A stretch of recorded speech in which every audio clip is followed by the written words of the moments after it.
ನಮಸ್ಕಾರ. ಕೊರೋನಾ ಎಚ್ಚರ ಬೆಳಗಿನ ಬುಲೆಟಿನ್ಗೆ ಸ್ವಾಗತ. ನಾನು ಗೌತಮ್ ಶೆಟ್ಟಿ. ದೇಶಾದ್ಯಂತ ಕೊರೋನಾ ವೈರಸ್ನ ಹಾವಳಿ ಹೆಚ್ಚುತ್ತಾ ಹೋಗ್ತಾ ಇದ್ರೆ ದಕ್ಷಿಣ ಕನ್ನಡ ಜಿಲ್ಲೆಯಲ್ಲಿ ಸಮಾಧಾನಕರ ವಿಚಾರವೊಂದು ಬಹಿರಂಗ ಆಗಿದೆ. ಏನು ಕೋವಿಡ್-19 ವೈರಸ್ಗೆ ತುತ್ತಾಗಿ ಏನು ಆಸ್ಪತ್ರೆಗೆ ದಾಖಲಾಗಿದ್ರು, ಆ ಪೈಕಿ ದಕ್ಷಿಣ ಕನ್ನಡ ಜಿಲ್ಲೆಯಲ್ಲಿರುವಂತಹ 12 ಮಂದಿ ಸೋಂಕಿತರ ಪೈಕಿ ಈಗ 4 ಮಂದಿ ಆಸ್ಪತ್ರೆಯಿಂದ ಡಿಸ್ಚಾರ್ಜ್ ಆಗಿದ್ದಾರೆ ಎನ್ನುವಂತಹ ಸಂತಸದ ಸುದ್ದಿ ಕೂಡ ಬಂದಿದೆ. ಈ ಬಗ್ಗೆ ಜಿಲ್ಲಾಡಳಿತ ಬಹಿರಂಗಪಡಿಸಿರುವಂತದ್ದು ಈ ಒಂದು ಮಾಹಿತಿಯನ್ನ ದೃಢಪಡಿಸಿದೆ. ಒಟ್ಟು 12 ಮಂದಿ ದಕ್ಷಿಣ ಕನ್ನಡ ಜಿಲ್ಲೆಯಿಂದ ಸೋಂಕಿಗೆ ತುತ್ತಾಗಿದ್ರು. ಅವರೆಲ್ಲರನ್ನೂ ಕೂಡ ವೆನ್ಲಾಕ್ನ ಆಸ್ಪತ್ರೆಯಲ್ಲಿ ಚಿಕಿತ್ಸೆ ಕೊಡಲಾಗ್ತಾ ಇತ್ತು. ಈ ಪೈಕಿ 4 ಮಂದಿ ಗುಣಮುಖರಾಗಿದ್ದಾರೆ. ಅವರು ಈಗ ಆಸ್ಪತ್ರೆಯಿಂದ ಡಿಸ್ಚಾರ್ಜ್ ಕೂಡ ಆಗಿದ್ದಾರೆ.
ದಕ್ಷಿಣ ಕನ್ನಡ ಜಿಲ್ಲೆಯಲ್ಲಿ 4 ಮಂದಿ ಕೊರೋನಾ ಸೋಂಕಿತರು ಈಗ ಸಂಪೂರ್ಣ ಗುಣಮುಖರಾಗಿ ಆಸ್ಪತ್ರೆಯಿಂದ ಡಿಸ್ಚಾರ್ಜ್ ಆಗಿದ್ದಾರೆ. ವೆನ್ಲಾಕ್ ಆಸ್ಪತ್ರೆಯಲ್ಲಿ ಚಿಕಿತ್ಸೆಯನ್ನ ಪಡಿತಾ ಇದ್ರು. ಓರ್ವ ಭಟ್ಕಳ ಮೂಲದ ವ್ಯಕ್ತಿ, 3 ಕಾಸರಗೋಡು ನಿವಾಸಿಗಳು ಎಲ್ಲರೂ ಕೂಡ ಈಗ ಡಿಸ್ಚಾರ್ಜ್ ಆಗಿದ್ದಾರೆ. ಇನ್ನು ಏನು ಡಿಸ್ಚಾರ್ಜ್ ಆಗಿ ಮನೆಗೆ ಹೋಗ್ತಾರೆ, ಮುಂದಿನ 28 ದಿನಗಳ ಕಾಲ ಕಡ್ಡಾಯವಾಗಿ ಹೋಮ್ ಕ್ವಾರಂಟೈನ್ ನಲ್ಲಿ ಇರಬೇಕು ಎನ್ನುವಂತಹ ಸೂಚನೆಯನ್ನ ಕೂಡ ಕೊಡಲಾಗಿದೆ. ಕೈಗೆ ಸೀಲ್ ಹಾಕಿ ಗುಣಮುಖರಾದವರನ್ನ ಜಿಲ್ಲಾಡಳಿತ ಈಗ ಆಸ್ಪತ್ರೆಯಿಂದ ಡಿಸ್ಚಾರ್ಜ್ ಕೂಡ ಮಾಡಿದೆ. ಒಟ್ಟು 12 ಮಂದಿಗೆ ಜಿಲ್ಲೆಯಲ್ಲಿ ಕೊರೋನಾ ಪಾಸಿಟಿವ್ ಕಂಡು ಬಂದಿರುವಂತದ್ದು. ಇನ್ನುಳಿದ 8 ಮಂದಿಗೆ ಚಿಕಿತ್ಸೆಯನ್ನ ಮುಂದುವರಿಸಲಾಗ್ತಾ ಇದೆ. ಕೊರೋನಾ ಸೋಂಕಿತರಿಗೆ ವೆನ್ಲಾಕ್ ಏನು ಈಗ ಸಂಪೂರ್ಣವಾಗಿ ಕೊರೋನಾ ಆಸ್ಪತ್ರೆಯಾಗಿ ಬದಲಾಗಿದೆ. ಅಲ್ಲಿ ಈಗ ಚಿಕಿತ್ಸೆಯನ್ನ ಕೊಡಿಸುವಂತಹ ಕೆಲಸಗಳು ಆಗ್ತಾ ಇದೆ. ಎಲ್ಲರೂ ಕೂಡ ಗುಣಮುಖರಾಗ್ತಾ ಇದ್ದಾರೆ, ಚಿಕಿತ್ಸೆಗೆ ಸ್ಪಂದಿಸ್ತಾ ಇದ್ದಾರೆ. ಹೀಗಾಗಿ ಯಾವುದೇ ಆತಂಕಗಳಿಲ್ಲ, ಭಯ ಪಡಬೇಕಾದಂತಹ ಅವಶ್ಯಕತೆಗಳಿಲ್ಲ. ಅದರ ಜೊತೆಗೆ ಈಗ ವೆನ್ಲಾಕ್ ಆಸ್ಪತ್ರೆಯ ಹೊಸ ಬ್ಲಾಕ್ ಏನಿದೆ ಅದು ಸಂಪೂರ್ಣವಾಗಿ ಕೋವಿಡ್-19 ಸೋಂಕಿತರು ಜೊತೆಗೆ ಶಂಕಿತ ರೋಗಿಗಳಿಗೆ ವ್ಯವಸ್ಥೆಯನ್ನ ಮಾಡೋದಿಕ್ಕೆ ಸಂಪೂರ್ಣವಾಗಿ ಸಿದ್ಧಗೊಂಡಿದೆ ಅನ್ನುವಂಥದ್ದನ್ನ ನಾವೀಗ ನೋಡಬಹುದಾಗಿದೆ.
ಅದರ ಜೊತೆಗೆ ಮತ್ತೊಂದು ಮಂಗಳೂರಿಗೆ ಆಶಾದಾಯಕವಾದಂತಹ ಸುದ್ದಿ ಇದು. ಈಗಾಗಲೇ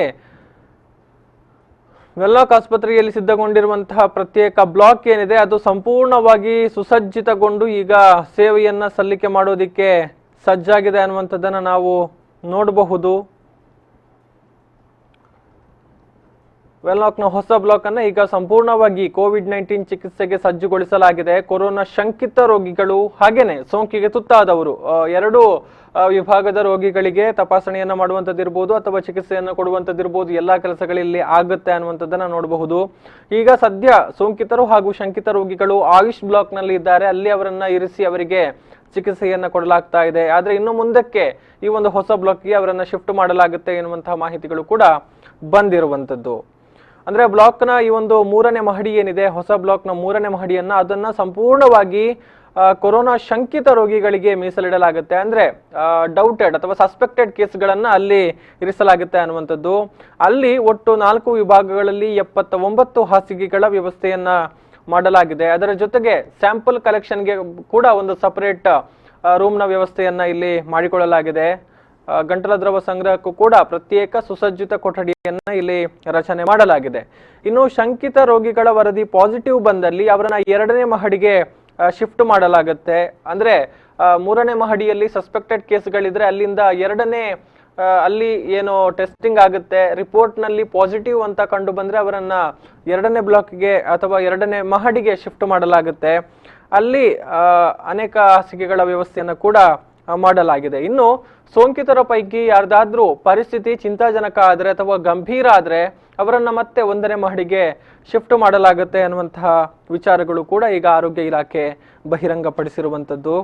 ಅದರ ಜೊತೆಗೆ ಮತ್ತೊಂದು ಸಂತಸದಾಯಕ ವಿಚಾರ, ನಿನ್ನೆ ನಮ್ಮ ಜೊತೆ ನೇರ ಪ್ರಸಾರ ಕಾರ್ಯಕ್ರಮದಲ್ಲಿ ಪಾಲ್ಗೊಂಡಿರುವಂತಹ ಶಾಸಕ ಭರತ್ ಶೆಟ್ಟಿ ಅವರು ಕೂಡ ಆ ಒಂದು ವಿಚಾರವನ್ನ ಹೇಳಿದ್ರು.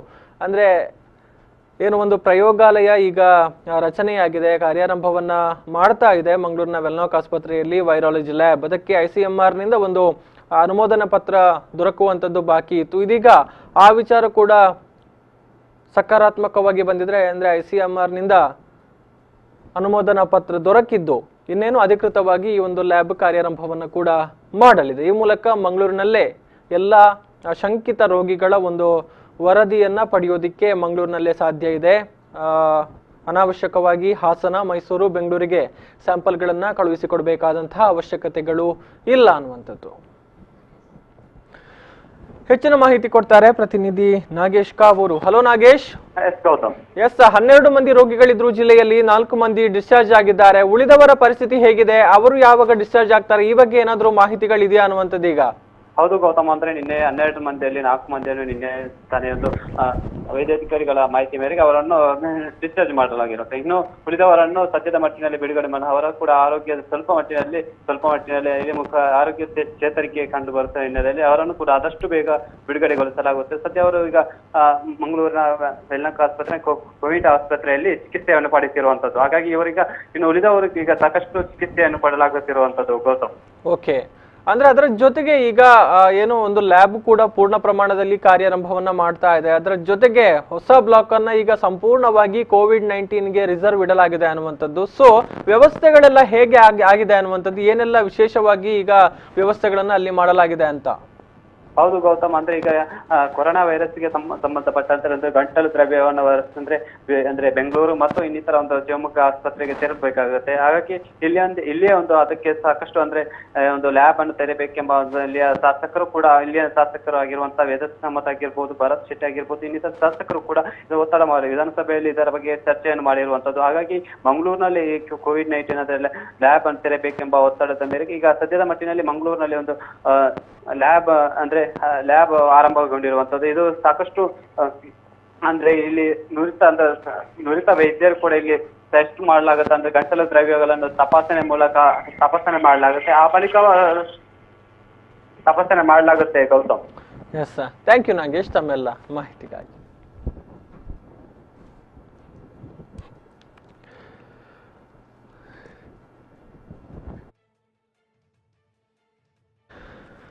ಎಸ್, ಈಗ ನಾವು ದೃಶ್ಯಗಳಲ್ಲಿ ಗಮನಿಸ್ತಾ ಇರುವಂತದ್ದು ಏನು ಹೊಸ ಬ್ಲಾಕ್ ಏನು ಸಿದ್ಧಪಡಿಸಲಾಗಿದೆ ಸಂಪೂರ್ಣವಾಗಿ ಕೋವಿಡ್-19 ಚಿಕಿತ್ಸೆಗೆ ಸಂಬಂಧಪಟ್ಟ ಹಾಗೆ. ಅದು ಹೇಗೆ ಕಾರ್ಯನಿರ್ವಹಣೆಯನ್ನ ಮಾಡುತ್ತೆ, ಹೇಗೆ ವ್ಯವಸ್ಥೆಗಳಾಗಿದೆ ಅನ್ನುವಂಥದ್ರ ಬಗ್ಗೆ ಜಿಲ್ಲಾ ಆರೋಗ್ಯಾಧಿಕಾರಿ ರಾಮಚಂದ್ರ ಬಾಯರಿ ಅವರು ಒಂದು ಪ್ರಾತ್ಯಕ್ಷಿಕೆಯನ್ನ ಮಾಡಿದ್ದಾರೆ. ನಿನ್ನೆ ಆ ಮೂಲಕ ಒಂದು ಮಾಹಿತಿಯನ್ನು ಕೊಡುವಂತ ಪ್ರಯತ್ನಗಳು ಮಾಡಿರುವಂತದ್ದು. ಸೊ ಈಗ ನಾವು ದೃಶ್ಯಗಳಲ್ಲಿ ಗಮನಿಸ್ತಾ ಇರುವಂತದ್ದು ಆ ವಿಚಾರ. ಇನ್ನು ಗುಣಮುಖರಾದವರ ವಿಚಾರವನ್ನ ನಾವು ಹೇಳೋದಿದ್ರೆ, ಅಂದ್ರೆ ದಕ್ಷಿಣ ಕನ್ನಡ ಜಿಲ್ಲೆಯಲ್ಲಿ ಪತ್ತೆಯಾದಂತಹ ಮೊದಲ ಪ್ರಕರಣ ಅಂತ ಹೇಳಿದ್ರೆ ಅದು ಭಟ್ಕಳಂ ಮೂಲದ ವ್ಯಕ್ತಿಯಲ್ಲಿ ಕಾಣಿಸಿಕೊಂಡಂತಹ ಸೋಂಕು ಮಾರ್ಚ್ 19ರಂದು ಮಂಗಳೂರಿನ ಅಂತಾರಾಷ್ಟ್ರೀಯ ವಿಮಾನ ನಿಲ್ದಾಣದಲ್ಲಿ ಬಂದಿಳಿದಂತಹ ಈತನಿಗೆ ಆರೋಗ್ಯದಲ್ಲಿ ಏರುಪೇರು ಕಂಡು ಬಂದಿದ್ದ ಹಿನ್ನೆಲೆಯಲ್ಲಿ ಆವತ್ತೇ ವೆಲ್ನಾಕ್ ಆಸ್ಪತ್ರೆಗೆ ಆತನನ್ನ ಶಿಫ್ಟ್ ಮಾಡಲಾಗಿತ್ತು. ಅಲ್ಲಿ ಆತನ ಸ್ಯಾಂಪಲ್ ಅನ್ನ ಕಲೆಕ್ಟ್ ಮಾಡಿ ಲ್ಯಾಬ್ಗೆ ಕಳಿಸಲಾಗಿತ್ತು. ಮಾರ್ಚ್ 22ರಂದು ರಿಪೋರ್ಟ್ ಕೂಡ ಬಂದಿತ್ತು. ಅದರಲ್ಲಿ ಆತನಿಗೆ ಸೋಂಕು ತಗುಲಿರುವಂತಹ ವಿಚಾರ ದೃಢಪಟ್ಟಿತ್ತು. ಆ ಹಿನ್ನೆಲೆಯಲ್ಲಿ ಅಂದಿನಿಂದಲೇ ಆತನಿಗೆ ಚಿಕಿತ್ಸೆಯನ್ನ ಆರಂಭ ಮಾಡಲಾಗಿತ್ತು. ದುಬೈನಲ್ಲಿ ಬ್ರಾಂಡೆಡ್ ವಾಚ್ ವ್ಯಾಪಾರ ಮಾಡ್ತಾ ಇದ್ದಂತಹ ಭಟ್ಕಳ ಮೂಲದ 22ರ ಯುವಕ, ಅದರ ಜೊತೆಗೆ ಮತ್ತೆ 2 ದಿನಗಳ ಬಳಿಕ ಪತ್ತೆಯಾದಂತಹ 3 ಪ್ರಕರಣಗಳು ಕಾಸರಗೋಡು ಮೂಲದ ವ್ಯಕ್ತಿಗಳು. ದುಬೈನಿಂದ ಮಂಗಳೂರಿಗೆ ಬಂದಿದ್ದಂತಹ ಕಾಸರಗೋಡು ಮೂಲದ 32 ವರ್ಷದ ಯುವಕ, 47 ವರ್ಷದ ಪುರುಷ ಹಾಗೂ 24 ವರ್ಷದ ಯುವಕ ಕೂಡ ಈಗ ಆಸ್ಪತ್ರೆಯಿಂದ ಡಿಸ್ಚಾರ್ಜ್ ಆಗಿದ್ದಾರೆ. ಈಗಾಗಲೇ ಹೇಳಿದ ಹಾಗೆ ಮಾರ್ಚ್ 19ರಂದು ಮಂಗಳೂರು ವಿಮಾನ ನಿಲ್ದಾಣಕ್ಕೆ ಬಂದಿಳಿದಿದ್ದ. ತಪಾಸಣೆ ಸಂದರ್ಭ ರೋಗ ಲಕ್ಷಣಗಳಿರೋದು ಪತ್ತೆಯಾದ ಹಿನ್ನೆಲೆಯಲ್ಲಿ ಅಲ್ಲಿಂದಲೇ ಸ್ಪೆಷಲ್ ಆಂಬ್ಯುಲೆನ್ಸ್ ನಲ್ಲಿ ಆತನನ್ನ ವೆಲ್ನಾಕ್ಗೆ ಕರೆತರಲಾಗಿತ್ತು. 22ರಂದು ಸೋಂಕು ದೃಢಪಟ್ಟಿದ್ದು ಅದು ಜಿಲ್ಲೆಯಲ್ಲಿ ದಾಖಲಾದಂತಹ ಮೊದಲ ಕೊರೋನಾ ಪ್ರಕರಣ ಆಗಿತ್ತು. ಆತನಿಗೆ ಆಸ್ಪತ್ರೆಯ ಪ್ರತ್ಯೇಕ ಐಸೋಲೇಷನ್ ವಾರ್ಡ್ ನಲ್ಲಿ ಚಿಕಿತ್ಸೆಯನ್ನು ಕೂಡ ಕೊಡಿಸಲಾಗಿತ್ತು. 14 ದಿನಗಳ ನಂತರ ಮತ್ತೊಮ್ಮೆ ಥ್ರೋಟ್ ಸ್ವಾಬ್ನ ಸ್ಯಾಂಪಲ್ ಅನ್ನ ಟೆಸ್ಟ್ ಮಾಡಲಾಗಿದೆ. ಈ ಸಂದರ್ಭದಲ್ಲಿ ರಿಪೋರ್ಟ್ ಅಂದ್ರೆ ಏಪ್ರಿಲ್ 2 ಮತ್ತು 3 2 ದಿನಗಳ ಕಾಲ ಈ ಒಂದು ಸ್ಯಾಂಪಲ್ ಅನ್ನ ಕಲೆಕ್ಟ್ ಮಾಡಿ ಟೆಸ್ಟ್ ಮಾಡಿಸಲಾಗಿತ್ತು. 2 ಪರೀಕ್ಷೆಗಳಲ್ಲಿ ಅದು ನೆಗೆಟಿವ್ ಅನ್ನುವಂತ ವಿಚಾರ ಬಹಿರಂಗ ಆಗಿದೆ. ಹೀಗಾಗಿ ನಿನ್ನೆ ಬೆಳಗ್ಗೆ ಆತನನ್ನ ಡಿಸ್ಚಾರ್ಜ್ ಮಾಡಲಾಗಿದೆ. ಮನೆ ಮಂದಿ ಕಾರಿನಲ್ಲಿ ಬಂದು ಆತನನ್ನ ಹುಟ್ಟೂರು ಅಂದ್ರೆ ಭಟ್ಕಳಕ್ಕೆ ಕರೆದೊಯ್ದಿದ್ದಾರೆ ಅನ್ನುವಂಥದ್ದು. ಏನೋ ನಿನ್ನೆ ಇಡೀ ದಿನ ಸದ್ದು ಮಾಡ್ತಾ ಇದ್ದಂತ ವಿಚಾರ ಅಂತ ಹೇಳಿದ್ರೆ ಮೊದಲ ರೋಗಿ ಮಂಗಳೂರಿನಿಂದ ಡಿಸ್ಚಾರ್ಜ್ ಆಗಿದ್ದಾನೆ ಅನ್ನುವಂಥದ್ದು. ಆದ್ರೆ ಸಂಜೆ ವೇಳೆಗೆ ಮತ್ತೊಂದು ಸಿಹಿ ಸುದ್ದಿಯನ್ನ ಜಿಲ್ಲಾಡಳಿತ ಕೊಡ್ತು. ಮತ್ತೆ 3 ರೋಗಿಗಳು ಯಾರಿದ್ರು ಅಲ್ಲಿ ಚಿಕಿತ್ಸೆಯನ್ನ ಪಡಿತಾ ಇದ್ರು ಅವರನ್ನ ಕೂಡ ಡಿಸ್ಚಾರ್ಜ್ ಮಾಡಿರುವಂತಹ ಮಾಹಿತಿಯನ್ನ ಜಿಲ್ಲಾಡಳಿತ ಬಹಿರಂಗಪಡಿಸಿತು ಅನ್ನುವಂಥದ್ದು. ಅಂದ್ರೆ ಉಳಿದ 3 ಪೈಕಿ ದುಬೈನಿಂದ ಮಾರ್ಚ್ 19ರಂದು ಮಂಗಳೂರು ವಿಮಾನ ನಿಲ್ದಾಣಕ್ಕೆ ಆಗಮಿಸಿದಂತಹ ಕಾಸರಗೋಡಿನ 47 ವರ್ಷದ ವ್ಯಕ್ತಿ ಮತ್ತು 32 ವರ್ಷ ಮತ್ತು 24 ವರ್ಷದ ವ್ಯಕ್ತಿಯನ್ನ ವಿಮಾನದಲ್ಲಿ ಅವತ್ತು ತಪಾಸಣೆ ಮಾಡಿದಂತಹ ಸಂದರ್ಭದಲ್ಲಿ ಅವರಿಗೂ ಕೂಡ ಸೋಂಕು ತಗುಲಿರುವಂತಹ ವಿಚಾರಗಳು ಅಥವಾ ಲಕ್ಷಣಗಳು ಕಂಡು ಬಂದಿತ್ತು. ಹೀಗಾಗಿ ಸರ್ಕಾರಿ ಆಸ್ಪತ್ರೆಗೆ ಆಂಬ್ಯುಲೆನ್ಸ್ ಮುಖಾಂತರ ಕಳುಹಿಸಿಕೊಡಲಾಗಿತ್ತು. ಮಾರ್ಚ್ 23 ಮತ್ತು 24ರಂದು ಅವರ ರಿಪೋರ್ಟ್ ಬಂದಿತ್ತು. ಅದರಲ್ಲಿ ಅವರಿಗೂ ಕೂಡ ಸೋಂಕು ತಗುಲಿರುವಂತಹ ವಿಚಾರಗಳು ತಿಳಿದು ಬಂದಿತ್ತು. ಚಿಕಿತ್ಸೆ ಬಳಿಕ ಅಂದ್ರೆ ಏಪ್ರಿಲ್ 4ರಂದು ಅವರ ಸ್ಯಾಂಪಲ್ ಅನ್ನ ಕಲೆಕ್ಟ್ ಮಾಡಿಕೊಂಡು ಲ್ಯಾಬ್ಗೆ ಕಳಿಸಲಾಗಿತ್ತು. ಅಲ್ಲಿಂದ ರಿಪೋರ್ಟ್ ಬಂದಿದ್ದು ಎಲ್ಲವೂ ಕೂಡ ನೆಗೆಟಿವ್ ಬಂದಿದೆ. ಹೀಗಾಗಿ ಅವರನ್ನು ಕೂಡ ಮಧ್ಯಾಹ್ನದ ವೇಳೆಗೆ ಡಿಸ್ಚಾರ್ಜ್ ಮಾಡಲಾಗಿದೆ ಅನ್ನುವಂಥದ್ದು. ಅಂದ್ರೆ ಜಿಲ್ಲೆಯಲ್ಲಿ ಮೊದಲ ಪಾಸಿಟಿವ್ ಪ್ರಕರಣ ಕಂಡು ಬಂದಂತಹ ಹಿನ್ನೆಲೆಯಲ್ಲಿ ಜಿಲ್ಲಾಡಳಿತ ಸಾಕಷ್ಟು ಮುನ್ನೆಚ್ಚರಿಕಾ ಕ್ರಮಗಳನ್ನು ತೆಗೆದುಕೊಳ್ತು. ಅಂದ್ರೆ ಆರಂಭದಲ್ಲಿ ವೆಲ್ನಾಕ್ ಆಸ್ಪತ್ರೆಯ ಬಗ್ಗೆ ಒಂದು ಆಡಿಯೋ ವೈರಲ್ ಆಯಿತು. ಅದು ಇಡೀ ಜಿಲ್ಲೆಯ ಜನರಲ್ಲಿ ಒಂದು ರೀತಿಯ ಆತಂಕ, ಗೊಂದಲವನ್ನ ಹುಟ್ಟು ಹಾಕ್ತು. ಕೂಡಲೇ ಎಚ್ಚೆತ್ತುಕೊಂಡಿರುವಂತಹ ಜಿಲ್ಲಾಡಳಿತ ಆಗಿರುವಂತಹ ತಪ್ಪುಗಳನ್ನ ಅಲ್ಲಿ ಸರಿಪಡಿಸಿಕೊಂಡಿದೆ ಅನ್ನುವಂಥದ್ದನ್ನ ನಾವು ನೋಡಬಹುದು. ವೆಲ್ನಾಕ್ ಆಸ್ಪತ್ರೆಯ ಅಧೀಕ್ಷಕಿಯಾಗಿದ್ದ ಡಾಕ್ಟರ್ ರಾಜೇಶ್ವರಿ ದೇವಿ ಅವರನ್ನ ತಕ್ಷಣದಿಂದಲೇ ಎತ್ತಂಗಡಿ ಮಾಡಿ ಅವರನ್ನ ಬಂಟ್ವಾಳದ ಸಾರ್ವಜನಿಕ ಆಸ್ಪತ್ರೆಯ ಮುಖ್ಯಾಧಿಕಾರಿಯನ್ನಾಗಿ ನೇಮಕ ಮಾಡಲಾಗಿತ್ತು. ಅಲ್ಲಿ ಕಾರ್ಯನಿರ್ವಹಣೆಯನ್ನು ಮಾಡ್ತಾ ಇದ್ದಂತಹ ಸದಾಶಿವ ಅವರನ್ನ ಮಂಗಳೂರು ವೆಲ್ನಾಕ್ ಆಸ್ಪತ್ರೆಯ ಅಧೀಕ್ಷಕರನ್ನಾಗಿ ಇಲ್ಲಿಗೆ ಕರೆತರಲಾಗಿತ್ತು. ಆ ಬಳಿಕ ಜಿಲ್ಲಾ ಆರೋಗ್ಯಾಧಿಕಾರಿಯನ್ನಾಗಿ ಈ ಹಿಂದೆ ಜಿಲ್ಲೆಯಲ್ಲಿ ಸೇವೆ ಸಲ್ಲಿಸಿದಂತಹ ರಾಮಚಂದ್ರ ಬಾಯರಿ, ಅಂದ್ರೆ ಜಿಲ್ಲೆಯ ಸ್ಥಿತಿಗತಿ ಪರಿಸ್ಥಿತಿಗಳನ್ನ ಚೆನ್ನಾಗಿ ತಿಳಿದಿದ್ದಂತಹ ಅಧಿಕಾರಿ ಅಥವಾ ಆರೋಗ್ಯಾಧಿಕಾರಿ ರಾಮಚಂದ್ರ ಬಾಯರಿ ಅವರನ್ನ ಇಲ್ಲಿಗೆ ಕರೆತರಲಾಗಿತ್ತು. ಅದರ ಜೊತೆಗೆ ನೋಡಲ್ ಆಫೀಸರ್ ಆಗಿ ಈ ಹಿಂದೆ ದಕ್ಷಿಣ ಕನ್ನಡ ಜಿಲ್ಲೆಯಲ್ಲಿ ಸಾಕಷ್ಟು ಹೆಸರನ್ನ ಗಳಿಸಿದಂತಹ ಅಧಿಕಾರಿ ಪೊನ್ನುರಾಜ್ ಅವರನ್ನ ಇಲ್ಲಿಗೆ ಕರೆತರಲಾಗಿತ್ತು. ಸೊ ಈ ನಿಟ್ಟಿನಲ್ಲಿ ಎಲ್ಲವೂ ಕೂಡ ಒಂದು ವ್ಯವಸ್ಥಿತವಾಗುವಂತಹ ರೀತಿಯಲ್ಲಿ ಇಲ್ಲಿ ಜಿಲ್ಲಾಡಳಿತ ಕಾರ್ಯೋನ್ಮುಖ ಆಗಿತ್ತು ಅನ್ನುವಂಥದ್ದನ್ನು ನಾವು ಗಮನಿಸಬಹುದು. ಇದೀಗ ತಕ್ಷಣದಿಂದಲೇ ಎಲ್ಲ ಮುಂಜಾಗ್ರತಾ ಕ್ರಮಗಳನ್ನು ತೆಗೆದುಕೊಂಡು ಸವಾಲನ್ನು ಸ್ವೀಕಾರ ಮಾಡಿ ಇದರಲ್ಲಿ ಬಹುತೇಕ ಗೆಲ್ಲುವಂತಹ ಹಾದಿಯಲ್ಲಿ ದಕ್ಷಿಣ ಕನ್ನಡ ಜಿಲ್ಲಾಡಳಿತ ಮುನ್ನಡೀತಾ ಇದೆ ಅಂತ ಹೇಳ್ಬೋದು. ಎಲ್ಲರೂ ಕೂಡ ತಮ್ಮ ಸಂಪೂರ್ಣವಾದ ಶ್ರಮವನ್ನ ಹಾಕಿ ತಮ್ಮ ಸಂಪೂರ್ಣ ಸಮಯವನ್ನ ನೀಡಿ ಇಲ್ಲಿ ರೋಗಿಗಳ ಚಿಕಿತ್ಸೆಗಾಗಿ ಸ್ಪಂದಿಸಿರುವಂಥದ್ದು. ಅದರ ಪರಿಣಾಮವಾಗಿ ನಾವು ನೋಡ್ತಾ ಇದ್ದೇವೆ. ಇನ್ನೇನು ಕೇವಲ 8 ಮಂದಿ ಚಿಕಿತ್ಸೆಯನ್ನು ಪಡಿತಾ ಇದ್ದಾರೆ. ಅವರು ಕೂಡ ಗುಣಮುಖರಾಗ್ತಾ ಇದ್ದಾರೆ, ಚೇತರಿಸಿಕೊಳ್ತಾ ಇದ್ದಾರೆ. ಮುಂದಿನ 2-3 ದಿನಗಳಲ್ಲಿ ಅವರು ಕೂಡ ಡಿಸ್ಚಾರ್ಜ್ ಆಗುವಂತಹ ಸಾಧ್ಯತೆಗಳಿದೆ ಅನ್ನುವಂತಹ ಮಾತುಗಳನ್ನು ಕೂಡ ಜಿಲ್ಲಾಡಳಿತ ಹೇಳಿದೆ. ಅಂದ್ರೆ ದಕ್ಷಿಣ ಕನ್ನಡ ಜಿಲ್ಲೆಯಲ್ಲಿ ಈವರೆಗೆ ಪರೀಕ್ಷೆಗೆ ಕಳುಹಿಸಿರುವಂತಹ 341 ಮಂದಿಯ ಗಂಟಲ ದ್ರವ ಮಾದರಿಯ ಪೈಕಿ 331 ಮಂದಿಯ ವರದಿ ಬಂದಿದೆ. ಅದರಲ್ಲಿ 319 ಬಂದಿರುವಂಥದ್ದು, ಕೇವಲ 12 ಮಾತ್ರ ಪಾಸಿಟಿವ್ ಬಂದಿರುವಂಥದ್ದು. ಇತ್ತೀಚೆಗೆ ದಾಖಲಾದವರ ಪೈಕಿ 21 ಮಂದಿಯ ಗಂಟಲು ದ್ರವದ ಮಾದರಿಯ ವರದಿ ನಿನ್ನೆ ಜಿಲ್ಲಾಡಳಿತದ ಕೈ ತಲುಪಿದೆ. ಅವು ಕೂಡ ಎಲ್ಲವೂ ಕೂಡ ನೆಗೆಟಿವ್ ಆಗಿದೆ ಅನ್ನುವಂಥದ್ದು. ಇನ್ನು 10 ವರದಿಗಳು ಬರೋದಕ್ಕೆ ಬಾಕಿ ಇದೆ. ಇನ್ನು 10 ಮಾದರಿಗಳನ್ನು ನಿನ್ನೆ ಕಳುಹಿಸಿಕೊಡಲಾಗಿದೆ. ಇನ್ನು ನಿನ್ನೆಯ ವಿಚಾರಕ್ಕೆ ಗಮನಿಸಿದರೆ 21 ಮಂದಿಯನ್ನ ಜಿಲ್ಲೆಯಲ್ಲಿ ತಪಾಸಣೆಗೆ ಒಳಪಡಿಸಲಾಗಿದೆ. ಈ ಪೈಕಿ 4237 ಮಂದಿ ಈಗ ಹೋಮ್ ಕ್ವಾರಂಟೈನ್ನಲ್ಲಿದ್ದಾರೆ.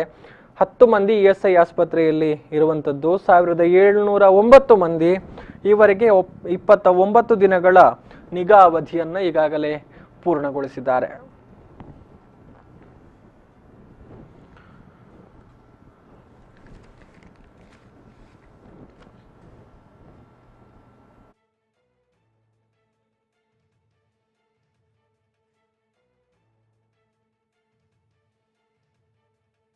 ನಮ್ಮ ವೆನ್ಲಾಕ್ ಆಸ್ಪತ್ರೆಯನ್ನ ಕೋವಿಡ್ ಆಸ್ಪತ್ರೆಯಾಗಿ ಬಿಟ್ಟು ನಾವು ಗುರುತಿಸಿಬಿಟ್ಟು ಅದಕ್ಕೆ ಬೇಕಾದಂತ ಅರೇಂಜ್ಮೆಂಟ್ಸ್ ಅನ್ನ ಮಾಡಿದ್ದೇವೆ. ಏನೇನು ಅರೇಂಜ್ಮೆಂಟ್ಸ್ ಮಾಡಿದ್ದೀವಿ ಅನ್ನುವಂಥದ್ದು ಸೂಕ್ಷ್ಮವಾಗಿ ನಾವು ನಿಮಗೆ ತೋರಿಸ್ತಾ ಹೋಗ್ತೇವೆ. ಕೆಲವೊಂದು ಏರಿಯಾ ಅನ್ನುವಂಥದ್ದು ಈಗಾಗಲೇ ಸ್ಯಾನಿಟೈಸ್ ಮಾಡಿಬಿಟ್ಟು ಅದರ ಒಳಗಡೆ ಹೋಗ್ಲಿಕ್ಕೆ ಯಾರಿಗೂ ಅವಕಾಶ ಕೊಡುವುದಿಲ್ಲ. ಕೆಲವೊಂದು ಸ್ಯಾನಿಟೈಸೇಷನ್ ಅನ್ನುವಂಥದ್ದು ಒಂದು ಸುತ್ತಾಗಿ 2ನೇ ಸುತ್ತು ಬಾಕಿ ಇದೆ. ಅದನ್ನ ಇವತ್ತು ತಮಗೆ ತೋರಿಸಿದ ನಂತರ ಮುಂದೆ ನಾವು ಸ್ಯಾನಿಟೈಸ್ ಮಾಡಿಬಿಟ್ಟು ಮತ್ತೆ ಮುಂದೆ ಕಾರ್ಯಕ್ರಮವನ್ನ ಮುಂದುವರ್ಸ್ಕೊಂಡು ಹೋಗ್ತಾ ಇದ್ದೇವೆ. ಸೊ ಆ ನಿಟ್ಟಿನಲ್ಲಿ ಮಾಡಿದ ಅರೇಂಜ್ಮೆಂಟ್ ಏನಂತ ಹೇಳಿದ್ರೆ, ಪ್ರಥಮವಾಗಿ ಯಾರೇ ಒಂದು ಶಂಕಿತರು ಬಂದಾಗ ನೇರವಾಗಿ ಫಸ್ಟ್ ಅವರು ಬರಬೇಕಾಗಿರುವಂತಹದ್ದು ಈ ಒಂದು ಟೋಕನ್ ಕೌಂಟರ್ ಪಕ್ಕದಲ್ಲಿರುವಂತಹ ಸ್ಯಾನಿಟೈಸರ್ ಏರಿಯಾಕ್ಕೆ ಬರಬೇಕಾಗುತ್ತೆ.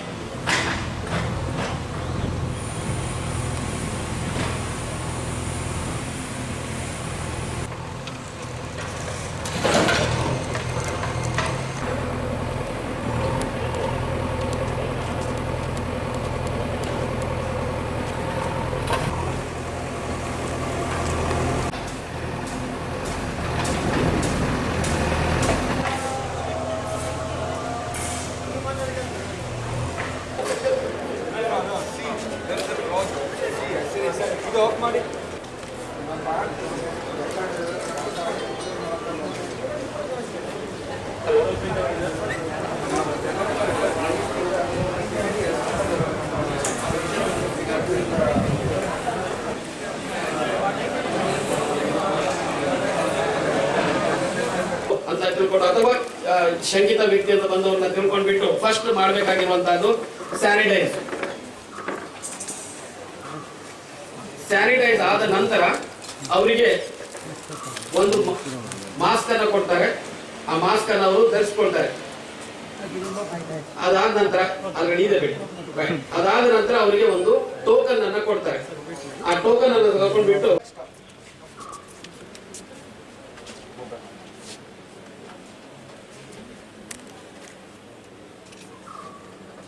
ಮೊಬೈಲ್ ನಂಬರ್ ಹೇಳಿ. 8747 91 77 91 76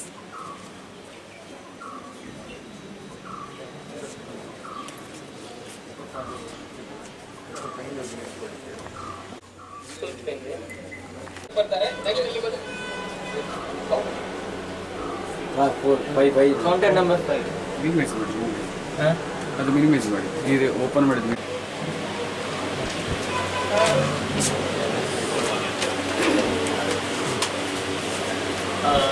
ಹೇಗಿದ್ದೀರಿ? ಹೆಸರೇನು?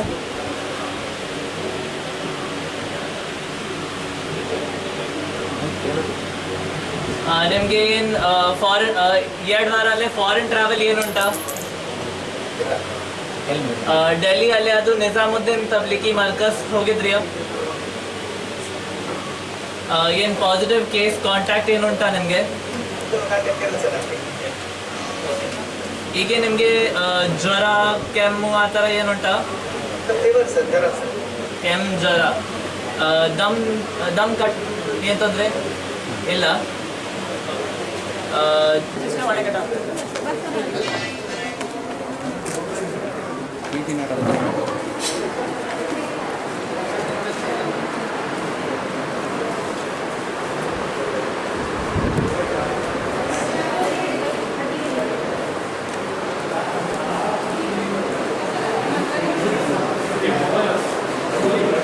ಇಲ್ಲಿ ಅವರು ಫ್ಲೂ ಕ್ಲಿನಿಕ್ ಬರ್ತಾರೆ. ಇದು ವೇಟಿಂಗ್ ಏರಿಯಾ. ಫ್ಲೂ ಕ್ಲಿನಿಕ್ ಹತ್ರ ಬಂದು ಇಲ್ಲಿ ಕುಳಿತಿರ್ತಾರೆ.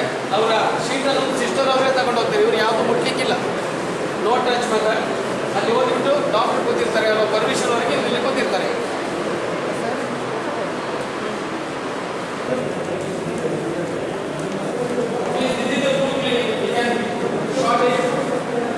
This is a flu clinic. So, flu clinic ನಲ್ಲಿ 1 ಮೀಟರ್ ಡಿಸ್ಟೆನ್ಸ್ ಇದು ಗ್ರೀನ್ ಇದಾಕಿದ್ದೀವಿ, ಲೈನ್ ಹಾಕಿದ್ದೀವಿ. ಅದರ ಮುಂದೆ ಹೋಗ್ಲಿಕ್ಕಿಲ್ಲ ಅವರು. ಹೇಗಿದೆ ಕೆಂಪು ಕಫೆ ಇದೆಯಾ? ಸ್ವಲ್ಪ ಜ್ವರ ಇದೆ. ಹೊರಗಡೆಯಿಂದ ಬಂದದಾ? ಇಲ್ಲಿಂದ ಬಂದ ಯಾವ ಕೋವಿಡ್ ಪಾಸಿಟಿವ್ ಕೇಸಸ್ ಇಂದ ಕಾಂಟ್ಯಾಕ್ಟ್ ಇಲ್ಲ, ಯಾವುದು ಕಾಂಟ್ಯಾಕ್ಟ್ ಇಲ್ಲ. ಕೆಂಪು ಕಫ ಇದೆ ಮತ್ತೆ ನಿಮಗೆ ಟೆಸ್ಟದ ಅವಶ್ಯಕತೆ ಇಲ್ಲ ಆಯಿತಾ ಸಿಸ್ಟರ್? ಟೆಸ್ಟದ ಅವಶ್ಯಕತೆ ಇಲ್ಲ. ಅವರಿಗೆ 14 ಡೇಸ್ ಕ್ವಾರಂಟೈನ್ ಇಲ್ಲ. Does not have any symptom that says that he's a suspect for COVID, so we will send him home. He doesn't have to be here at all. He's just come because he's got some throat irritation, that's all. But if he has said, ನಾವು ಈ ಆಸ್ಪತ್ರೆಯಲ್ಲಿ ಹೇಗೆ decide ಮಾಡಿದೆ ಅಂತ ಹೇಳಿದ್ರೆ top floor, ಇದರಲ್ಲಿ 3 floor ಇದೆ. Ground floor plus 3 floors ಇದೆ. ಮೇಲೆ ಮಾಡಿ 3rd ಫ್ಲೋರ್ನಲ್ಲಿ ಪಾಸಿಟಿವ್ ಇದ್ದವರು ಇರ್ತದೆ, ಫಸ್ಟ್ ಫ್ಲೋರ್ನಲ್ಲಿ ಪಾಸಿಟಿವ್ ಇದ್ದವರು ಸೀರಿಯಸ್ ಇದ್ದವರು ಇರ್ತದೆ. ಹಾಗೆ ನಾವು ಡಿಸೈಡ್ ಮಾಡಿದೆ. ಹಾಗೆ ನೀವು ಅದು ಲಿಫ್ಟ್ನಲ್ಲಿ ನೋಡ್ಬೋದು. ಈ ರೈಟ್ ಸೈಡ್ ಲಿಫ್ಟ್ನಲ್ಲಿ ನೋಡಿ, ಅದು 3rd ಫ್ಲೋರ್ಗೆ ಮಾತ್ರ ಹೋಗ್ತದೆ. ಬೇರೆ ಇಲ್ಲಿ ಸಸ್ಪೆಕ್ಟೆಡ್ ಪೇಷಂಟ್ಗೆ ಮಾತ್ರ ಹೋಗಲಿಕ್ಕೆ ಒಂದು ಲಿಫ್ಟ್ ಇದೆ. ಮತ್ತು ಡಯಾಗ್ನೋಸ್ ಆಗಿದ್ದು ಪ್ರೂವನ್ ಕೇಸ್ಗೆ ಇನ್ನೊಂದು ಲಿಫ್ಟ್ ಇದೆ. ಅದು ಮಿಕ್ಸ್ ಮಾಡಲಿಕ್ಕೆ ಇಲ್ಲ. ನಾವು ಸಸ್ಪೆಕ್ಟೆಡ್ ಪೇಷಂಟ್ ಮಾತ್ರ 3rd ಫ್ಲೋರ್ಗೆ ಹೋಗೋದು. ಇವತ್ತು ನಾವು ಡೆಮಾನ್ಸ್ಟ್ರೇಷನ್ ಮಾಡೋದು ನಿಮಗೆ 3rd ಫ್ಲೋರ್ಗೆ ಮಾತ್ರ ನಾವು ಕರ್ಕೊಂಡು ಹೋಗ್ತಾ ಇದ್ದೇವೆ. ಬೇರೆ ಎಲ್ಲ ಲಾಕ್ ಮಾಡಿದ್ದಾರೆ. ಅದರಲ್ಲಿ ಇಷ್ಟು ಜನ ಬಂದರೆ ಎಲ್ಲ ಪುನಃ ಗಲೀಜಾಗ್ತದೆ. ಈಗ ಅದು ಅಲ್ಲಿಂದ ಅಡ್ಮಿಷನ್ಗೆ ಇದು ಪಾಸಿಟಿವ್ ಕೇಸ್ ಹೋಗುವಂಥದ್ದು ಈಚೆ ಕಡೆ. ಸೊ ಅದನ್ನಾಗಿ ಬಿಟ್ಟು ಫಸ್ಟ್ 2nd ಫ್ಲೋರ್ ಇದು ಪಾಸಿಟಿವ್ ಕೇಸ್ ಇರ್ತಾರೆ, ಅದು ಇದು ಮಿಕ್ಸ್ ಆಗಲಿಕ್ಕಿಲ್ಲ. It is only for 3rd floor suspected.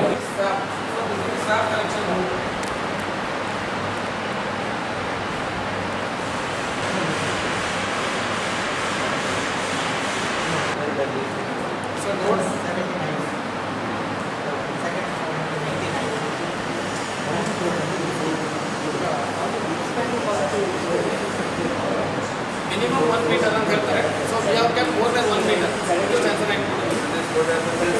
patient requires admission in suspected ward.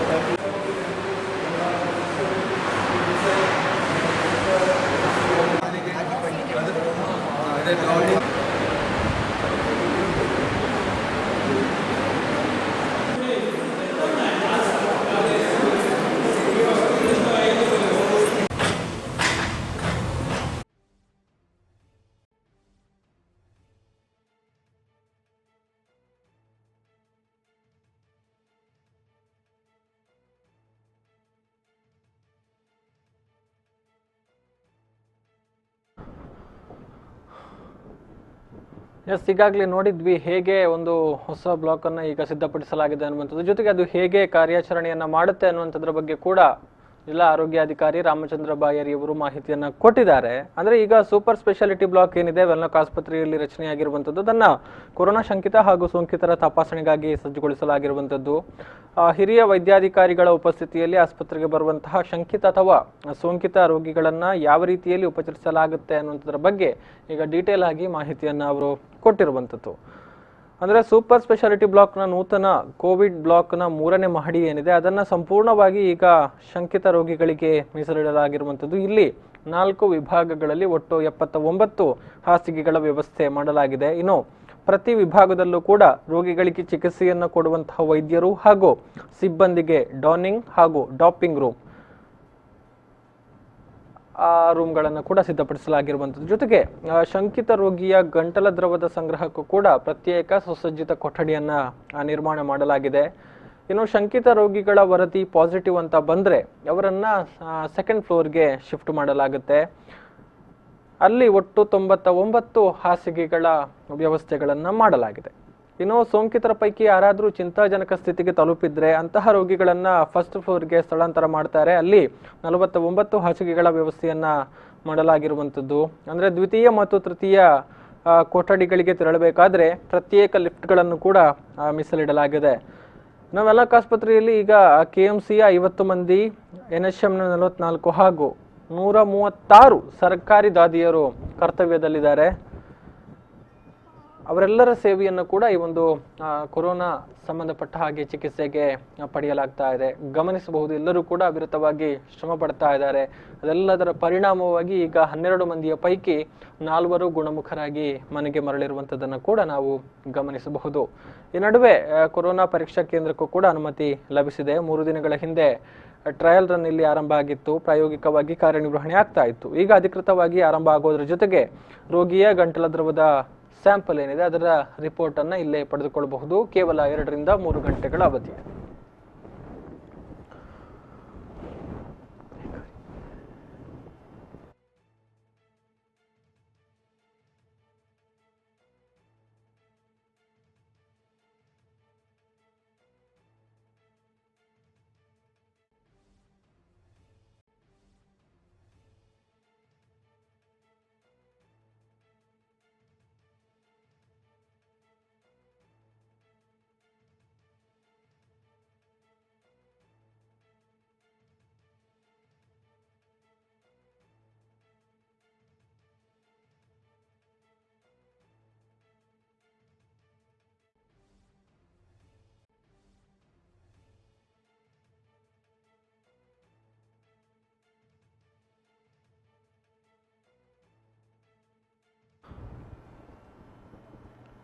Updates ಇನ್ನಷ್ಟಿದೆ, ಕೊಡ್ತೀನಿ. ಆದರೆ ಅದಕ್ಕೂ ಮುನ್ನ ಒಂದು ಪುಟ್ಟ ವಿರಾಮ.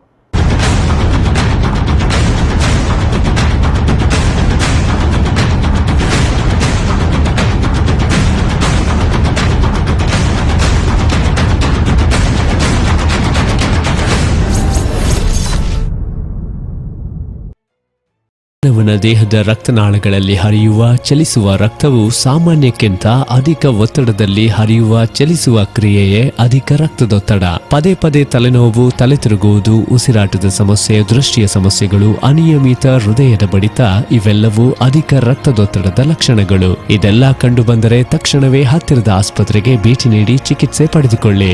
ನಿಯಂತ್ರಿಸುವ ವಿಧಾನ: ಉಪ್ಪು, ಉಪ್ಪಿನಕಾಯಿ, ಕರಿದ ಪದಾರ್ಥಗಳನ್ನು ಸೇವಿಸಬಾರದು. ಧೂಮಪಾನ, ಮದ್ಯಪಾನ ಮತ್ತು ತಂಬಾಕು ಪದಾರ್ಥಗಳನ್ನು ಸೇವಿಸಬಾರದು.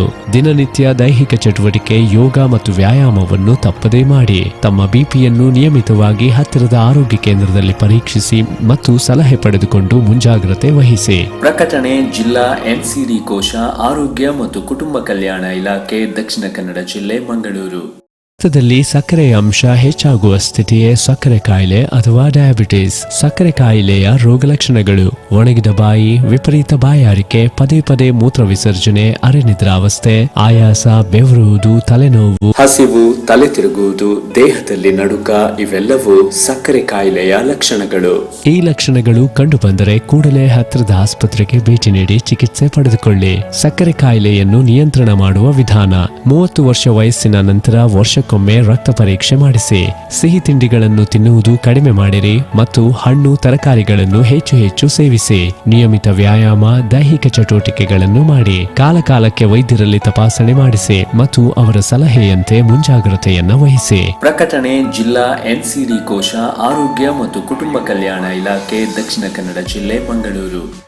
ಇತ್ತೀಚಿನ ದಿನಗಳಲ್ಲಿ ಗರ್ಭಕೋಶ, ಸ್ತನ, ಬಾಯಿ ಕ್ಯಾನ್ಸರ್ಗಳು ಅತೀವ ಪ್ರಮಾಣದಲ್ಲಿ ಕಂಡುಬರುತ್ತಿವೆ. ಗರ್ಭಕೋಶದ ಕ್ಯಾನ್ಸರ್ ತಡೆಗಟ್ಟಲು 21 ರಿಂದ 65 ವರ್ಷ ವಯಸ್ಸಿನ ಎಲ್ಲ ಮದುವೆಯಾದ ಮಹಿಳೆಯರು ಪ್ರತಿ 3 ವರ್ಷಕ್ಕೊಮ್ಮೆ ಪ್ಯಾಪ್ ಟೆಸ್ಟ್ ಮಾಡಿಸಿಕೊಳ್ಳಬೇಕು. ಸ್ತನ ಕ್ಯಾನ್ಸರ್ ಅನ್ನು ತಡೆಗಟ್ಟಲು ಸ್ವಯಂ ಸ್ತನದ ಪರೀಕ್ಷೆ ಹಾಗೂ ವೈದ್ಯರಿಂದ ಸ್ತನದ ಪರೀಕ್ಷೆ ಮಾಡಿಸುವುದು ಮತ್ತು 50 ವರ್ಷ ವಯಸ್ಸಿನ ನಂತರ ವರ್ಷಕ್ಕೆ 1 ಬಾರಿ ಮ್ಯಾಮೋಗ್ರಫಿ ಟೆಸ್ಟ್ ಮಾಡಿಸಿಕೊಳ್ಳಬೇಕು. ಬಾಯಿಯ ಕ್ಯಾನ್ಸರ್: ಧೂಮಪಾನ ಮತ್ತು ತಂಬಾಕು ಜಿಗಿಯುವುದು ಈ ಕ್ಯಾನ್ಸರ್ಗೆ ಕಾರಣ. ಬೇಗನೆ ಪತ್ತೆ ಹಚ್ಚುವುದರಿಂದ ಯಶಸ್ವಿ ಚಿಕಿತ್ಸೆಗೆ ಉತ್ತಮ ಅವಕಾಶವಿದೆ. ಹೆಚ್ಚಿನ ಮಾಹಿತಿಗಾಗಿ ಹತ್ತಿರದ ಆರೋಗ್ಯ ಕೇಂದ್ರವನ್ನು ಸಂಪರ್ಕಿಸಿ. ಪ್ರಕಟಣೆ ಜಿಲ್ಲಾ NCD ಕೋಶ, ಆರೋಗ್ಯ ಮತ್ತು ಕುಟುಂಬ ಕಲ್ಯಾಣ ಇಲಾಖೆ, ದಕ್ಷಿಣ ಕನ್ನಡ ಜಿಲ್ಲೆ, ಮಂಗಳೂರು.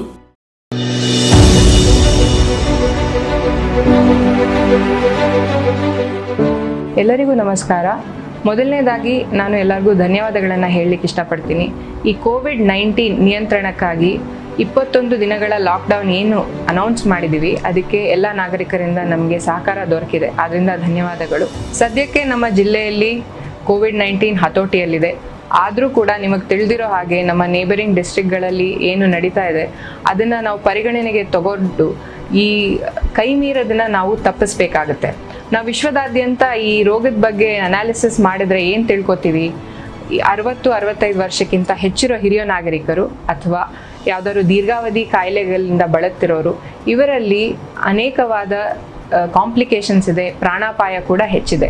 ಆದ್ದರಿಂದ ನಮ್ಮ ಜವಾಬ್ದಾರಿ ಏನು ಅಂದರೆ ಹಿರಿಯ ನಾಗರಿಕರಿಗೆ ಮತ್ತು ಯಾವುದೇ ರೀತಿಯ ದೀರ್ಘಾವಧಿ ಕಾಯಿಲೆಗಳಿಂದ ಬಳಲುತ್ತಿರುವವರಿಗೆ ಸ್ಪೆಷಲ್ ಕೇರ್ ಮತ್ತು ಟ್ರೀಟ್ಮೆಂಟ್ನ ಕೊಡಬೇಕಾಗುತ್ತೆ. ಈ ನಿಟ್ಟಿನಲ್ಲಿ ನಾನು ಕೆಲವು ವಿಷಯಗಳನ್ನು ನಾನು ಹೇಳ್ತೀನಿ, ದಯವಿಟ್ಟು ಪಾಲಿಸಬೇಕಾಗಿ ಕೋರ್ತೀನಿ. ಮೊದಲನೇದಾಗಿ ಆದಷ್ಟು ಹಿರಿಯ ನಾಗರಿಕರನ್ನು ಹೆಚ್ಚು ಗಾಳಿ ಬೆಳಕು ಇರುವಂಥ ಒಂದು ಕೊಠಡಿಯಲ್ಲಿ ಇರಿಸಿ. ಯಾವುದೇ ಕಾರಣಕ್ಕೂ ಅವರು ಹೊರ ಹೋಗದಂತೆ ಎಚ್ಚರ ವಹಿಸಿ. ಪೌಷ್ಟಿಕಾಂಶವುಳ್ಳ ಆಹಾರವನ್ನು ಅವರಿಗೆ ನೀಡಿ. ಈ ವರ್ಗದ ಎಲ್ಲರೊಂದಿಗೂ 3 ಮೀಟರ್ ಡಿಸ್ಟೆನ್ಸ್ನ ನಾವು ಮೇಂಟೈನ್ ಮಾಡೋದಕ್ಕೆ ಪ್ರಯತ್ನ ಪಡೋಣ. ಈ ವರ್ಗದ ಎಲ್ಲರೂ ಉಪಯೋಗಿಸುತ್ತಿರುವ ಸಾಮಗ್ರಿಗಳನ್ನು ಆದಷ್ಟು ಪ್ರತ್ಯೇಕವಾಗಿ ಇರಿಸಿ. ಕುಟುಂಬದಲ್ಲಿರುವ ಆರೋಗ್ಯವಂತ ಸದಸ್ಯರು ಮಾತ್ರ ಇವರ ಆರೈಕೆಯಲ್ಲಿ ತೊಡಗಿಸಿಕೊಳ್ಳಿ. ಆಗಾಗ್ಗೆ ಕೈ ತೊಳೆಯುವ ಅಭ್ಯಾಸವನ್ನು ರೂಢಿಸ್ಕೊಳ್ಳಿ. ಮತ್ತು ಯಾವುದೇ ರೀತಿ ಜ್ವರ, ಕೆಮ್ಮು ಈ ರೀತಿ ಸಿಂಪ್ಟಮ್ಸ್ ಬಂದರೆ ಇಮಿಡಿಯೇಟಾಗಿ ಡಾಕ್ಟರ್ನ ನೀವು ಕನ್ಸಲ್ಟ್ ಮಾಡಿ. ನನಗೆ ಗೊತ್ತಿದೆ ನಮ್ಮ ಸಾಮಾಜಿಕ ಚೌಕಟ್ಟಿನಲ್ಲಿ ಈ ರೀತಿಯಾದ ಕ್ರಮ ವಹಿಸುವುದು ಸ್ವಲ್ಪ ಕಷ್ಟ ಅಂತ. ಆದರೂ ಕೂಡ ಪರಿಸ್ಥಿತಿಯ ಗಂಭೀರತೆಯನ್ನು ಅರ್ಥ ಮಾಡಿಕೊಂಡು ನಾವು ಹಿರಿಯ ನಾಗರಿಕರು ಮತ್ತು ಈ ದೀರ್ಘಕಾಲಿಕ ಕಾಯಿಲೆಗಳಿಂದ ಬಳಲ್ತಿರೋರನ್ನು ನಾವು ಪ್ರೊಟೆಕ್ಟ್ ಮಾಡಲೇಬೇಕು. ಅದಕ್ಕೆ ಎಲ್ಲರೂ ಸೇರಿ ಕ್ರಮ ವಹಿಸೋಣ ಅಂತ ನಾನು ಕೋರ್ಕೋತೀನಿ.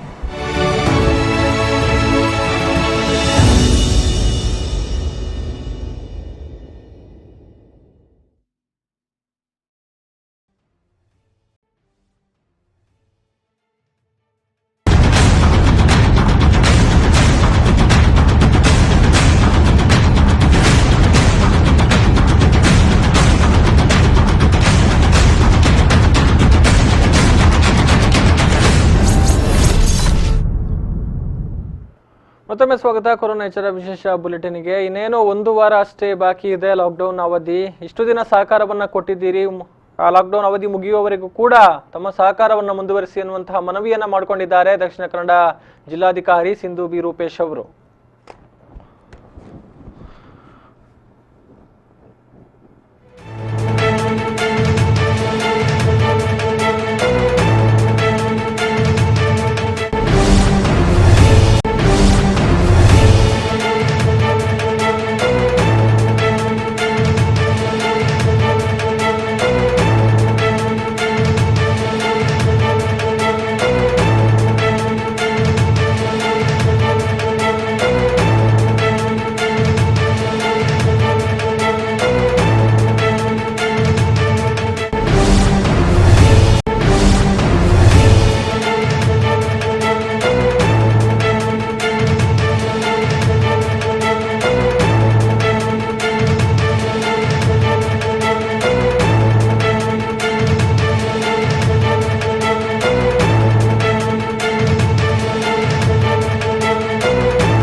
ಲಾಕ್ಡೌನ್ ಅವಧಿ ಮುಗಿಯುವವರೆಗೂ ಕೂಡ ಸಹಕಾರವನ್ನ ಮುಂದುವರಿಸಿ ಜಿಲ್ಲೆಯ ಜನತೆಯಲ್ಲಿ ದಕ್ಷಿಣ ಕನ್ನಡ ಜಿಲ್ಲಾಧಿಕಾರಿ ಸಿಂಧು ಬಿ ರೂಪೇಶ್ ಅವರು ಮಾಡಿಕೊಂಡಿರುವಂತಹ ಮನವಿ ಇದು.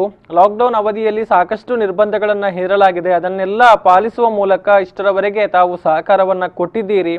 ಈ ಪೈಕಿ ಒಂದು ಸಿಹಿ ಸುದ್ದಿ ಅಂತ ಹೇಳಿದ್ರೆ ಕೊರೋನಾ ಸೋಂಕಿತರ ಪೈಕಿ 4 ಮಂದಿ ಈಗಾಗಲೇ ಗುಣಮುಖರಾಗಿ ಡಿಸ್ಚಾರ್ಜ್ ಆಗಿದ್ದಾರೆ. ಇವರ ಸೇವೆಗೈದ ವೈದ್ಯರು ದಾದಿಯರ ತಂಡಕ್ಕೆ ನಾನು ಕೃತಜ್ಞತೆಗಳನ್ನು ಅರ್ಪಿಸ್ತೇನೆ. ನಾವೆಲ್ಲರೂ ಕೂಡ ಕೃತಜ್ಞತೆಗಳನ್ನು ಅರ್ಪಿಸುವಂತಹ ಕೆಲಸ ಮಾಡಬೇಕಾಗಿದೆ.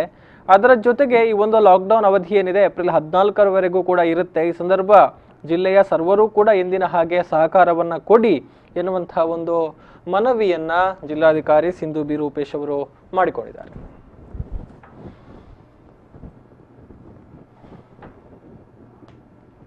ಸಾರ್ವಜನಿಕ ದಕ್ಷಿಣ ಕನ್ನಡ ಜಿಲ್ಲೆಯಲ್ಲಿ ಇದ್ದ 12 ಪಾಸಿಟಿವ್ ಕೇಸಸ್ ಅಲ್ಲಿ ಇವತ್ತಿನ ದಿನ 4 ಜನ ಸಂಪೂರ್ಣವಾಗಿ ಗುಣಮುಖರಾಗಿ ಅವರ ಮನೆಗಳಿಗೆ ಹೋಗಿದ್ದಾರೆ. ಇದು ಬಹಳ ಸಂತೋಷವಾದ ವಿಷಯವಾಗಿದೆ.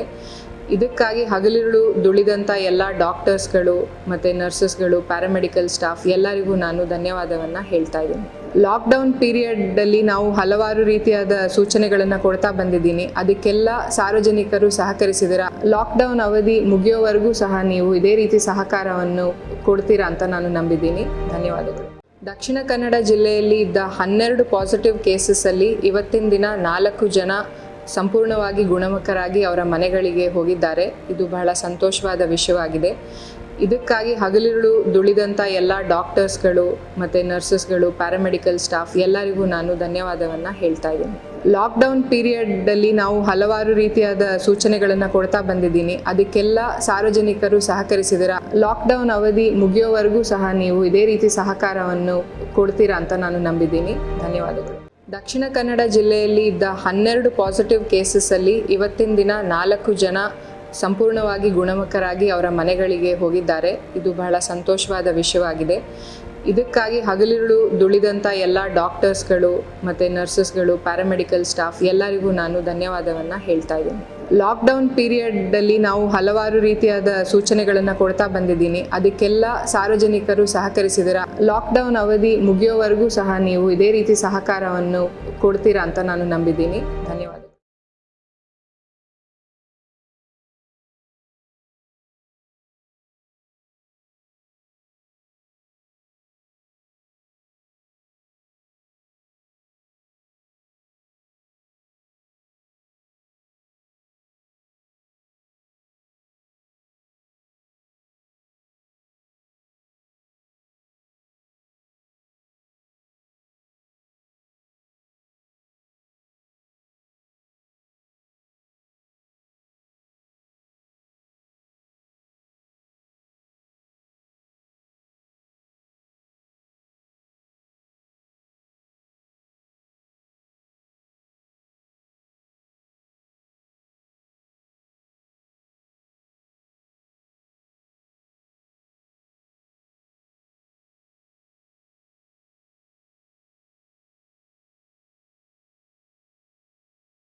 ಎಸ್, ಮಂಗಳೂರಿನಲ್ಲಿ ನಕಲಿ ಪತ್ರಕರ್ತನೊಬ್ಬರನ್ನ ಈಗ ಪೊಲೀಸರು ಬಂಧಿಸಿದ್ದಾರೆ. ನಕಲಿ ಗುರುತಿನ ಚೀಟಿ ಅಂಟಿಸಿಕೊಂಡು ವಾಹನವನ್ನ ಚಲಾವಣೆ ಮಾಡ್ತಾ ಇದ್ದ ಇನ್ನೋವಾ ಕಾರು ಸಹಿತ ಈಗ ಆರೋಪಿಯನ್ನ ವಶಕ್ಕೆ ಪಡೆದುಕೊಂಡಿದ್ದಾರೆ ಪೊಲೀಸರು. ಬೆಂಗಳೂರಿನ ಹುಸೇನ್ ಅಲಿ 58 ವರ್ಷ ಪ್ರಾಯದ ವ್ಯಕ್ತಿ ಬಂಧಿತ ಆರೋಪಿ. ಕಂಕನಾಡಿ ನಗರ ಠಾಣಾ ಪೊಲೀಸರು ಇಲ್ಲಿ ಕಾರ್ಯಾಚರಣೆಯನ್ನ ಮಾಡಿರುವಂತದ್ದು. ಅಂದ್ರೆ ಕಳೆದ ಕೆಲವು ದಿನಗಳಿಂದ ಅನುಮಾನಾಸ್ಪದವಾಗಿ ಈ ಕಾರು ಓಡಾಟವನ್ನ ಮಾಡ್ತಾ ಇತ್ತು. ಪ್ರೆಸ್ ಎನ್ನುವಂತ ಒಂದು ಸ್ಟಿಕ್ಕರ್ ಅನ್ನ ಅಂಟಿಸಿ ನಗರದಲ್ಲಿ ಓಡಾಟ ಮಾಡ್ತಾ ಇದ್ದಂತಹ ಕಾರನ್ನ ವಶಕ್ಕೆ ಪಡೆದು ವಿಚಾರಣೆ ನಡೆಸಿದಂತಹ ಸಂದರ್ಭದಲ್ಲಿ ಪೊಲೀಸರಿಗೆ ಈತ ನಕಲಿ ಪತ್ರಕರ್ತ ಎನ್ನುವಂತಹ ವಿಚಾರ ತಿಳಿದು ಬಂದಿದೆ. ಹೀಗಾಗಿ ಕಾರು ಸಹಿತ ಚಾಲಕನನ್ನ ಇಲ್ಲಿ ವಶಕ್ಕೆ ಪಡೆದುಕೊಂಡಿದ್ದಾರೆ ಕಂಕನಾಡಿ ನಗರ ಠಾಣೆಯ ಪೊಲೀಸರು. ಅಂದ್ರೆ ಈಗಾಗಲೇ ಪತ್ರಕರ್ತರು ಜೊತೆಗೆ ಅವಶ್ಯಕ ಸಂದರ್ಭದಲ್ಲಿ ಸೇವೆಯನ್ನು ಸಲ್ಲಿಸ್ತಾ ಇರುವಂತಹ ವ್ಯಕ್ತಿಗಳು, ವೈದ್ಯಕೀಯ ಸಿಬ್ಬಂದಿಗಳು, ಜೊತೆಗೆ ಮೆಡಿಕಲ್ನ ಸಿಬ್ಬಂದಿಗಳೆಲ್ಲರಿಗೂ ಕೂಡ ಒಂದು ಪಾಸ್ ಅನ್ನ ಕೊಡಲಾಗಿರುವಂತದ್ದು. ಇನ್ನು ಈ ಒಂದು ಸಂದರ್ಭವನ್ನ ದುರುಪಯೋಗ ಪಡಿಸಿಕೊಂಡು ನಕಲಿ ID ಕಾರ್ಡ್ಗಳನ್ನ ಬಳಕೆ ಮಾಡಿಕೊಂಡಿರುವಂಥದ್ದು ಅಥವಾ ಸ್ಟಿಕ್ಕರ್ಗಳನ್ನ ಬಳಕೆ ಮಾಡಿಕೊಂಡು ಓಡಾಟ ಮಾಡ್ತಾ ಇರುವಂತಹ ಪ್ರಕರಣಗಳು ಕಂಡು ಬರ್ತಾ ಇದೆ ಎನ್ನುವಂಥ ದೂರುಗಳು ಪೊಲೀಸರಿಗೂ ಕೂಡ ಕಂಡು ಬಂದಿತ್ತು. ಹೀಗಾಗಿ ಪ್ರತಿಯೊಬ್ಬರನ್ನು ಕೂಡ ಈಗ ತಪಾಸಣೆಯನ್ನ ಮಾಡ್ತಾ ಇದ್ದಾರೆ. ಅನಗತ್ಯವಾಗಿ ಸಂಚಾರವನ್ನ ಮಾಡ್ತಾ ಇರುವಂತಹ ಅಂದ್ರೆ 12:30 ಬಳಿಕ ರಸ್ತೆಗೆ ಇಳಿಯುವಂತಹ ಖಾಸಗಿ ವಾಹನಗಳನ್ನ ಮುಟ್ಟುಗೋಲು ಹಾಕಿಕೊಳ್ತಾ ಇದ್ದಾರೆ. ಅಂದ್ರೆ ಇದೆಲ್ಲದರಿಂದ ತಪ್ಪಿಸಿಕೊಳ್ಳೋದಕ್ಕೆ ಈ ರೀತಿಯ ಒಂದು ಪ್ರಯತ್ನಗಳನ್ನ ಮಾಡ್ತಾ ಇದ್ರು. ಇದೀಗ ಅಂತಹ ವ್ಯಕ್ತಿಗಳನ್ನ ಈಗ ಸೆರೆ ಹಿಡಿಯೋದಕ್ಕೆ ಪೊಲೀಸರು ಬಲೆಯನ್ನ ಬೀಸಿರುವಂಥದ್ದು. ಅದೇ ರೀತಿ ಈಗ ನಕಲಿ ಪೋಸ್ಟರ್ ಅನ್ನ ಹಾಕಿಕೊಂಡು ಓಡಾಡ್ತಾ ಇದ್ದಂತಹ ನಕಲಿ ಪತ್ರಕರ್ತನೊಬ್ಬರನ್ನ ಈಗ ಪೊಲೀಸರು ಬಂಧಿಸಿರುವಂಥದ್ದು.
ಇನ್ನು ಕೊರೋನಾ ವಿಚಾರಕ್ಕೆ ಸಂಬಂಧಪಟ್ಟ ಹಾಗೆ ಉಡುಪಿಯ ಜಿಲ್ಲಾಧಿಕಾರಿಗಳು ಉಡುಪಿ ಜಿಲ್ಲೆಯ ಜನರಿಗೆ ಒಂದು ಸಿಹಿ ಸುದ್ದಿಯನ್ನು ಕೊಟ್ಟಿದ್ದಾರೆ. ಈಗಾಗಲೇ ಜಿಲ್ಲೆಯಲ್ಲಿ ಹೊರಗಡೆಯಿಂದ ಕೊರೋನಾ ಸೋಂಕು ಹರಡುವಂತಹ ಸಾಧ್ಯತೆ ಕಡಿಮೆ ಇದೆ. ಜಿಲ್ಲೆಯಲ್ಲಿರುವಂತಹ 3 ಪಾಸಿಟಿವ್ ಪ್ರಕರಣಗಳನ್ನು ಬಿಟ್ಟರೆ ಬೇರೆ ಯಾರಿಗೂ ಕೂಡ ಕೊರೋನಾ ಸೋಂಕು ಇಲ್ಲ ಎನ್ನುವಂತಹ ಒಂದು ಮಾಹಿತಿಯನ್ನು ಈಗ ಉಡುಪಿ ಜಿಲ್ಲಾಧಿಕಾರಿಗಳು ಕೊಟ್ಟಿದ್ದಾರೆ.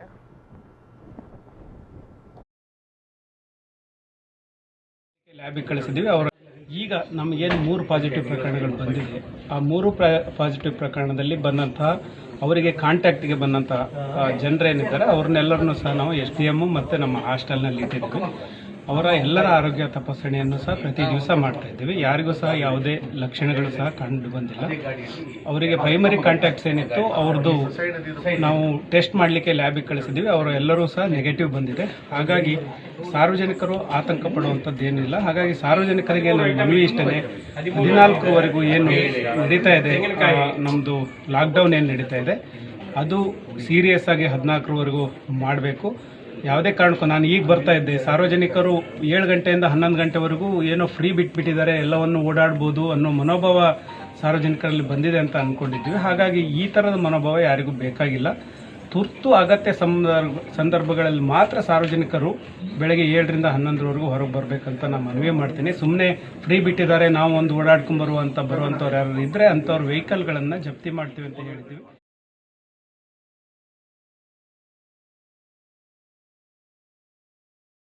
ಮಾತನಾಡಿದಂತಹ ಉಡುಪಿ ಜಿಲ್ಲಾಧಿಕಾರಿಗಳು ಉಡುಪಿ ಜಿಲ್ಲೆಯಲ್ಲಿ ಇವರಿಗೆ ಒಟ್ಟು 3 ಕೊರೋನಾ ಪ್ರಕರಣಗಳು ಪತ್ತೆಯಾಗಿರುವಂಥದ್ದು. ಕೊರೋನಾ ಸೋಂಕಿತರ ಸಂಪರ್ಕದಲ್ಲಿರುವವರನ್ನು ಈಗಾಗಲೇ ಹಾಸ್ಟೆಲ್ಗಳಲ್ಲಿ ಕ್ವಾರಂಟೈನ್ ಮಾಡಲಾಗಿದೆ. ಅಲ್ಲದೆ ಪ್ರಾಥಮಿಕ ಸಂಪರ್ಕದಲ್ಲಿ ಇರುವವರನ್ನು ಕೂಡ ಕೊರೋನಾ ತಪಾಸಣೆಗೆ ಒಳಪಡಿಸಲಾಗಿದ್ದು ಎಲ್ಲರ ರಿಪೋರ್ಟ್ ನೆಗೆಟಿವ್ ಅಂತ ಬಂದಿದೆ. ಹೀಗಾಗಿ ಯಾರು ಕೂಡ ಆತಂಕಕ್ಕೆ ಒಳಗಾಗುವಂಥದ್ದು ಬೇಡ ಅಂತ ಹೇಳಿದ್ದಾರೆ. ಇನ್ನು ಕೊರೋನಾ ಸೋಂಕಿತ ಪ್ರಕರಣಗಳ ಸಂಖ್ಯೆ ಜಿಲ್ಲೆಯಲ್ಲಿ ಕಡಿಮೆಯಾಗಿದ್ರೂ ಕೂಡ ಏಪ್ರಿಲ್ 14ರವರೆಗೆ ಲಾಕ್ಡೌನ್ ಕಟ್ಟುನಿಟ್ಟಾಗಿ ಜಾರಿಯಲ್ಲಿರುತ್ತೆ. ಅಂದರೆ ಬೆಳಗ್ಗೆ 7ರಿಂದ 11 ಗಂಟೆಯ ತನಕ ಅಗತ್ಯ ವಸ್ತುಗಳ ಖರೀದಿಗೆ ಅವಕಾಶವನ್ನು ಕಲ್ಪಿಸಲಾಗಿದೆ. ಅಷ್ಟಿದ್ರೂ ಕೂಡ ಜನರು ಅನಗತ್ಯವಾಗಿ ಓಡಾಟ ಮಾಡ್ತಾ ಇರೋದು, ತಿರುಗಾಡ್ತಾ ಇರುವುದು ಗಮನಕ್ಕೆ ಬಂದಿದೆ. ಅನಗತ್ಯವಾಗಿ ತಿರುಗಾಡುವವರ ವಾಹನಗಳನ್ನು ಈಗಾಗಲೇ ಸೀಸ್ ಮಾಡಲಾಗಿದೆ. ಈ ಬಗ್ಗೆ SP ಅವರಿಗೂ ಕೂಡ ನಿರ್ದೇಶನಗಳನ್ನು ಕೊಡಲಾಗಿದೆ. ಯಾರಾದರೂ ಅನವಶ್ಯಕವಾಗಿ ಮನೆಯಿಂದ ಹೊರಗಡೆ ಬಂದರೆ ಅಂತಹವರ ವಿರುದ್ಧ ನಿರ್ದಾಕ್ಷಿಣ್ಯವಾಗಿ ಕ್ರಮವನ್ನು ತೆಗೆದುಕೊಳ್ತೇವೆ. ಕೊರೋನಾ ವಿರುದ್ಧದ ಹೋರಾಟಕ್ಕೆ ಜನತೆ ಬೆಂಬಲವನ್ನು ಕೊಡಬೇಕಾಗಿದೆ ಎನ್ನುವಂಥ ಮನವಿಯನ್ನು ಕೂಡ ಮಾಡಿಕೊಂಡಿದ್ದಾರೆ.